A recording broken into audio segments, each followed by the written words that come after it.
Chapter 41. Captain Nye was very ill indeed with spasmodic rheumatism, but the old gentleman was himself, which is to say he was kind-hearted and agreeable when comfortable, but a singularly violent wildcat when things did not go well. He would be smiling along pleasantly enough when a sudden spasm of his disease would take him, and he would go out of his smile with perfect fury. He would groan and wail and howl with the anguish and fill up the odd chinks with the most elaborate profanity and strong convictions and fine fancy could contrive. With fair opportunity he could swear very well and handle his adjectives with considerable judgment, but when the spasm was on him it was painful to listen to him, he was so awkward. However, I had seen him nurse a sick man himself and put up patiently with the inconveniences of the situation, and consequently I was willing that he should have full license now, and that his own turn had come. He could not disturb me with all his raving and ranting, for my mind had work on hand, and it labored on diligently, night and day, whether my hands were idle or employed. I was altering and amending the plans for my house, and thinking over the propriety of having the billiard room in the attic instead of on the same floor with the dining room. Also, I was trying to decide between the green and blue for the upholstery of the drawing room, for although my preference was blue, I feared it was a color that would be too easily damaged by dust and sunlight. Likewise, while I was content to put the coachman in a modest livery, I was uncertain about a footman. I needed one, and was resolved to have one, but wished he could properly appear and perform his functions out of livery, for I somewhat dreaded so much show. And yet, inasmuch as my late grandfather had had a coachman and such things, but no liveries, I felt rather drawn to beat him, or beat his ghost at any rate. I was also systematizing the European trip, and managed to get it all laid out as to the route and length of time to be devoted to it. Everything with one exception, namely whether to cross the desert from Cairo to Jerusalem per camel, or go by sea to Beirut and thence down to the country per caravan. Meantime I was writing to my friends at home every day, instructing them concerning all my plans and intentions, and directing them to look up a handsome homestead for my mother, and agree upon a price for it coming against my coming and going, and also directing them to sell my share of the Tennessee land and tender the proceeds to the Widows and Orphans Fund for the Typographical Union, of which I had long been a member in good standing. This Tennessee land had been in the possession of the family many years, and promised to confer high fortune upon us some day. It still promises it, but in a less violent way. When I had been nursing the captain 9 days, he was somewhat better, but very feeble. During the afternoon we lifted him into a chair and gave him an alcoholic vapor bath, and then set him about putting him in bed again. We had to be exceedingly careful, for the least jar produced pain. Gardner had his shoulders and I his legs, and in an unfortunate moment I stumbled, and the patient fell heavily on the bed in an agony of torture. I never heard a man swear so in my life. He raved like a maniac and tried to snatch a revolver from the table, but I got it. He ordered me out of the house and swore a world of oaths that he would kill me whenever he caught me when he got on his feet again. I was simply a passing fury and meant nothing. I knew he would forget it in an hour and maybe be sorry for it too, but it angered me a little at the moment. So much so, indeed, that I determined to go back to Esmeralda. I thought he was able to get along now, alone, since he was on the warpath. I took supper, and as soon as the moon rose, began my 9-mile journey on foot. Even millionaires needed no horses in those days for a mere 9-mile jaunt without baggage.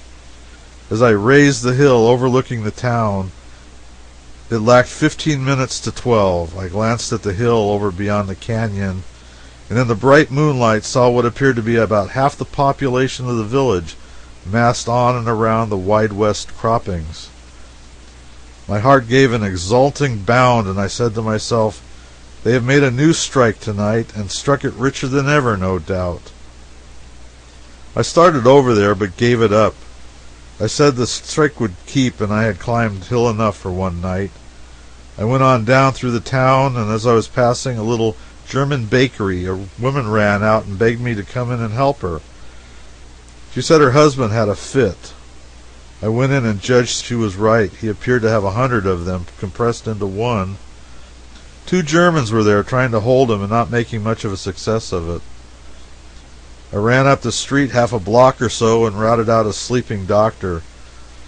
Brought him down half-dressed, and we 4 wrestled with the maniac and doctored and drenched and bled him for more than an hour, and the poor German woman did the crying. He grew quiet now, and the doctor and I withdrew and left him to his friends. It was a little after 1 o'clock. As I entered the cabin door, tired but jolly, the dingy light of a tallow candle revealed Higbie, sitting by the pine table, gazing stupidly at my note, which he held in his fingers, and looking pale, old, and haggard. I halted and looked at him. He looked at me stolidly and said, "Higbie, what is it? We're ruined. We didn't do the work. The blind lead's relocated." It was enough. I sat down sick, grieved, broken-hearted indeed. A minute before I was rich and brimful of vanity. I was a pauper now, and very meek. We sat still an hour, busy with thought, busy with vain and useless self-upbraidings, busy with why didn't I do this, why didn't I do that, but neither spoke a word.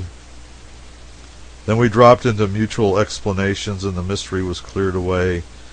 It came out that Higbie had depended on me as I had depended on him, and both of us had on the foreman. The folly of it. It was the first time that ever staid and steadfast Higbie had left an important matter to chance or failed to be true to his share of a responsibility. But he had never seen my note till this moment, and this moment was the first time he had been in the cabin since the day he had last seen me. He also had a note left for me on that same fatal afternoon, had ridden up on horseback, looked through the window, and being in a hurry and not seeing me, had tossed the note into the cabin through a broken pane. Here it was on the floor, where it had remained undisturbed for 9 days. "Don't fail to do the work before the 10 days expire. W. has passed through and given me notice. I am to join him at Mono Lake, and we shall go on from there tonight. He says he will find this in time, sure, Cal." W. meant Whiteman, of course. That thrice accursed cement, that was the way of it. An old miner like Higbie could no more withstand the fascination of a mysterious mining excitement like this cement foolishness than he could refrain from eating when he was famished. Higbie had been dreaming about the marvelous cement for months, and now, against his better judgment, he had gone off and taken the chances on my keeping a secure mine worth $1 million, undiscovered cement veins. They had not been followed this time. His riding out of town in broad daylight was such a commonplace thing to do that it had not attracted any attention. He said they prosecuted their search in the fastnesses of the mountain during 9 days without success. They could not find the cement. Then a ghastly fear came over him that something might have happened to prevent the doing of necessary work to hold the blind lead, though indeed he had thought such a thing hardly possible, and forthwith he started home with all speed. He would have reached Esmeralda in time, but his horse broke down, and he had to walk a great part of the distance. And so it happened that as he came into Esmeralda by one road, I entered by another. His was a superior energy, however, for he went straight to the wide west instead of turning aside as I had done, and he arrived there about 5 or 10 minutes too late. The notice was already up, the relocation of our mine completed beyond recall, and the crowd rapidly dispersing. We learned some facts before we left the ground. The foreman had not been seen about the streets since the night we had located the mine. A telegram had called him to California on a matter of life and death, it was said. At any rate, he had done no work, and the watchful eyes of the community were taking note of the fact. At midnight of the woeful 10th day, the ledge would be relocatable, and by 11 o'clock the hill was black with men prepared to do the relocating. That was the crowd I had seen when I'd fancied a new strike had been made. Idiot that I was. We three had the same right to relocate the lead at other people, provided we were quick enough. As midnight was announced, 14 men, duly armed and ready to back their proceedings, put up their notice and proclaimed their ownership of the blind lead under the new name of the Johnson. But A.D. Allen, our partner, the foreman, put in a sudden appearance about that time with a cocked revolver in his hand, and said his name must be added to the list or he would thin out the Johnson Company some. He was a manly, splendid, determined fellow, and known to be as good as his word, and therefore a compromise was effected. They put in his name for 100 feet, reserving to themselves the customary 200 feet each. Such was the history of the night's events, as Higbie gathered from a friend on the way home.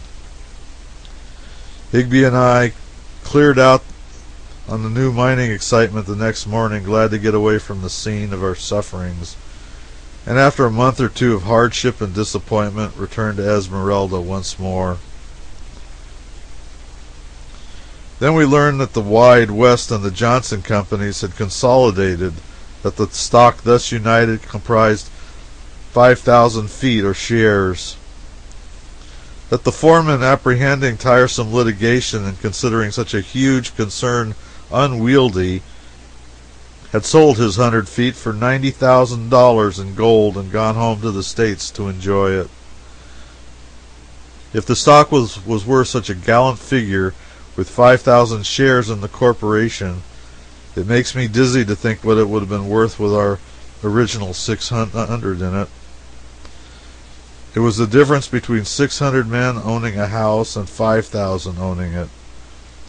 We would have been millionaires if we'd only worked with pick and spade one little day on our property, and so secured our ownership. It reads like a wild, fancy sketch, but the evidence of many witnesses, and likewise that of official records of Esmeralda District, is easily obtainable in proof that it is a true history. I can always have to say that I was absolutely and unquestionably worth $1 million once, for 10 days. A year ago, my esteemed and in every way estimable old millionaire partner wrote me from an obscure little mining camp in California that after 9 or 10 years of buffetings and hard striving, he was at last in a position where he could command $2,500, and said he meant to go into the fruit business in a modest way. How such a thought would have insulted him the day we lay in our cabin planning European trips and brownstone houses on Russian Hill.